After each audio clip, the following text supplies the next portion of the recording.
Welcome to Breaking News to Trading Moves. What we're analyzing today is a pretty sudden and, rather revealing development regarding Tesla's forward guidance. Mm, We're really focusing on the market movements that are stemming from these recent disclosures about their future delivery expectations. right. And specifically, how this one piece of news could start to influence capital flows, across the whole auto and even the tech space. And for you, the listener, the key here is to really understand the mechanics of expectation. I mean, when a category leader like this adjusts its growth outlook down, Especially one that big. exactly, it doesn't just affect their stock, it kind of re-rates the entire ecosystem. We need to figure out which sectors feel that pressure and maybe which ones might benefit. Okay, so let's start right at the headline, because the context here is it's really unusual. Tesla published analyst consensus delivery forecasts right on its investor relations site. Which they just don't do. That level of, public acknowledgement of what Wall Street expects is highly unconventional for them. And the reason it became a headline is what was in those estimates. That's the real story. When you look at the numbers they chose to highlight, the data suggests that 2025 deliveries are expected to be flat, or maybe even fall slightly, compared to 2024. So you have the market leader, the company valued almost purely on its exponential growth story, Right. basically acknowledging a projected slowdown. So what's the implied message the market gets from that? The market sees it as an admission that the unit growth story is, well, softer than the bull case implied. And that's critical because the whole long-term case for Tesla really stands on two pillars. Two pillars. Pillar one is just pure volume growth, selling millions and millions of cars. Pillar two is the software potential, the high-margin stuff, mainly full self-driving or FSD. And they're connected? They're completely connected. That FSD business, which gets valued like a tech company, it relies entirely on getting millions of physical cars, the hardware out on the road to scale up. So the car sales are not just about selling cars. They're the engine that's supposed to power that massive software valuation. You got it. If that engine sputters, the whole idea of future high-margin revenue comes under some serious strain. Slowing volume means fewer FSD subscriptions, less data collection. It pushes the timeline out. Exactly. And that forces an immediate reassessment. So this uncertainty immediately creates, three big areas of concern for traders. The first one has to be a reset of the whole sector narrative. It is. It forces this psychological shift. For years, the story was just that EV adoption is inevitable. It was a question of when, not if. Right. Now, if the leader with the best brand and the biggest charging network signals a slowdown, investors have to ask if maybe consumer appetite is pausing.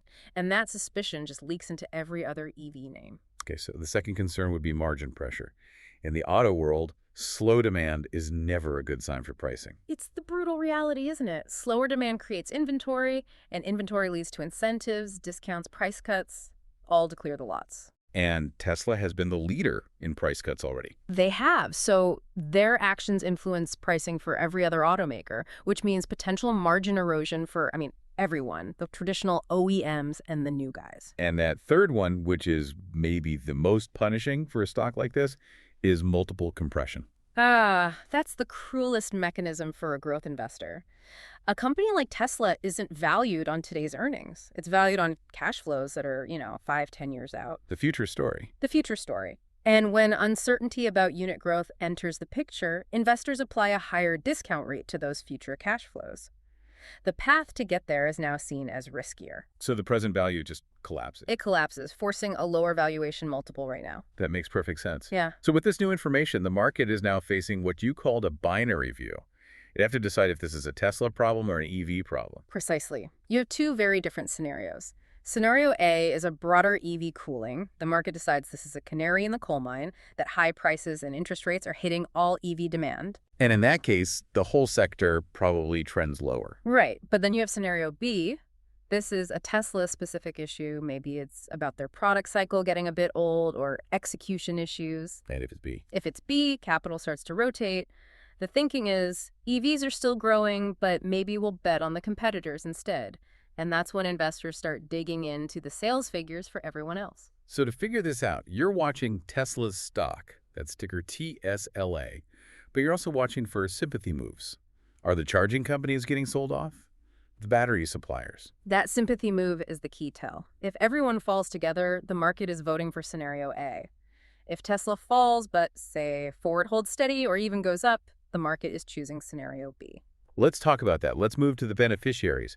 If capital starts moving out of these pure play, high growth EV names, where does it go? Who are the potential winners?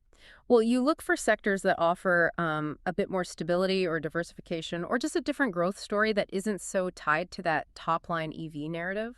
So the first category has to be the other car makers, the non-Tesla EV companies and the traditional OEMs. That's the pure market share rotation trade. Capital goes looking for stability. Maybe they rotate into OEMs that have strong cash flow from their gas-powered cars or just trade at way lower So multiples. you're talking about the big traditional names like Ford, ticker F, and General Motors, GM, Exactly. But you also have to include a name like Rivian, ticker RIVN. which is an interesting one. It's a pure play EV name. It is, which makes it tricky. If Tesla's volume suffers, but the demand for high-end trucks is still there, Rivian could be seen as a market share winner. But it's also a high beta name, so it's very sensitive to that overall sector fear. Okay, the next category you mentioned is auto parts and aftermarket retail. This is what we call the keep your car longer trade. It's a simple rationale, but it's powerful. New cars, especially EVs, are expensive. If people put off buying one, the average age of the cars on the road just goes up. And older cars need more repairs. More maintenance, more parts. It's a structural tailwind for companies that supply all of that. We're talking about AutoZone, ticker AZO, and O'Reilly Automotive, ORLLY. They actually benefit from an aging fleet. They do. And the high cost and complexity of repairing new EVs might actually push people to keep their simpler, older cars running even longer. And the third potential winner category, the suppliers, a DAS and automotive compute. This is a classic picks and shovels play. The idea is that even if car sales slow down in the short term, the long-term trend toward autonomous driving, that's not stopping. So you're rotating away from the car manufacturing risk and into the software platform risk. Exactly. Every automaker, EV or not, is still trying to make their cars smarter, so there's demand for the companies that supply the intelligence.